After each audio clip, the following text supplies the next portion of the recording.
A pleasant day to all of us. Let me first introduce myself. Ako, si Jasmine Valerie Samayo.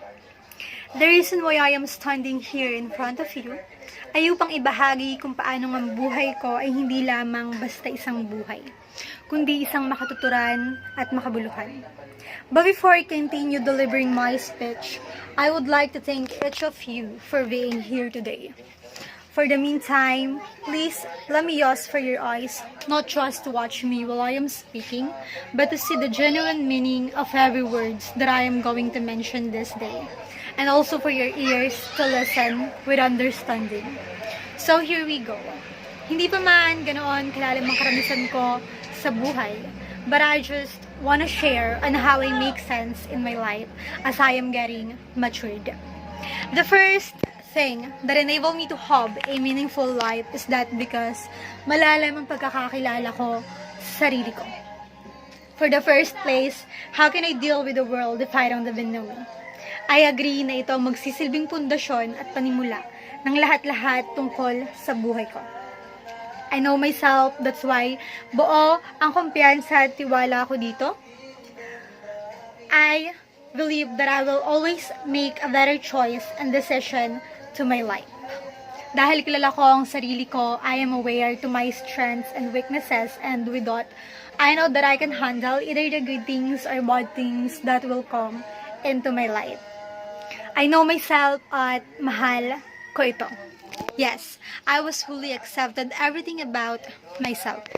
Kontento ako for everything that I have today, but it doesn't mean na hanggang dito na lang ako. I will never stop making improvement to myself.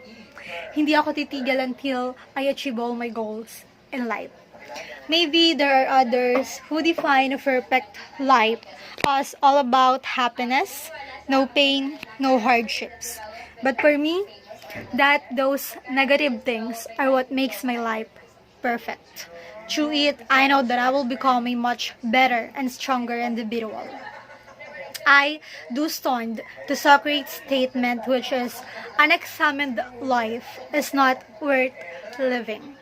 Totoo, hindi mo matatawag na buhay ang isang buhay kung walang problema.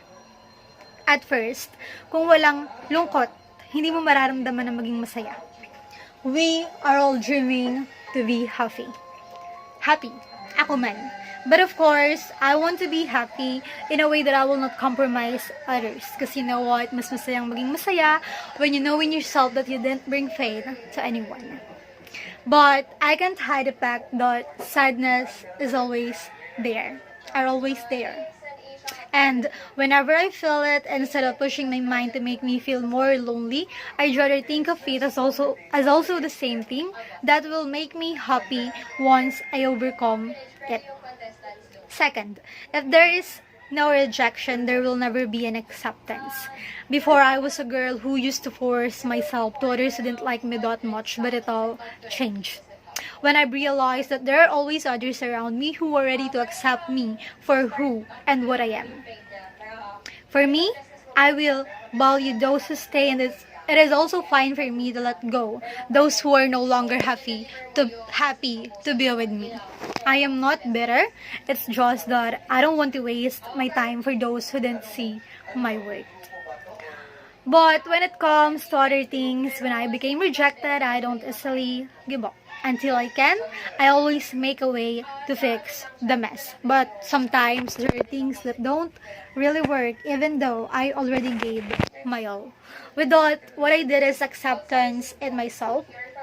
It doesn't mean that I give up, but it is just about moving on, because if it can't be, it can't. Third, if there is no problem, we have no reason to find for the solution. It is written in the Bible, huwag mong problemahin ang bukas, hayaan mo ang bukas ang mamroblema sa sarili niya, which is just. Gaano ko man iwasan ang problema, darating at darating yan. And I will never be happy if I make myself afraid and always come on thinking about what might be happen for tomorrow or in the future. For me, I will enjoy the day, at kung may darating na problema, then I will going to face it. God won't give me a challenge that I can surpass. Sabi nga, everything will be okay in the end. If it is not okay, then it is not the end. Fourth, kung hindi ka nagkamali, hindi ka magiging tama. Simple. If I've done wrong to others, then I'm going to say sorry. I will mean it and do something to make things up. Same as when others done wrong with me. I will forgive, and if they mean they sorry, that would be enough for me.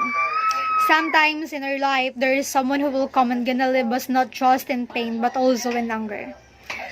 Pero kung Lord nga pinatawad ako of all my sins, then who I am para ipagdamot ang bagay na yun sa iba. Life is too short. And instead of hatred, I want to live it na mas lamang ang pagmamahal. Fifth na ba? Yes. Fifth, there is no successful person who never experienced to fail. Sa laro ng buhay, may iba't ibang level at kada level may iba't ibang pagsubok. And for to pit is to lose. But that thing makes me more interested to win the game. What I am trying to say is failure is a good thing that makes me motivated to pursue things despite of all the possible difficulties that I might have faced and encourage me to do everything in order to succeed. I'd rather think those obstacles as a way down hindrance to success. And mostly, the thing that makes my life more meaningful is that because I am grateful for each day.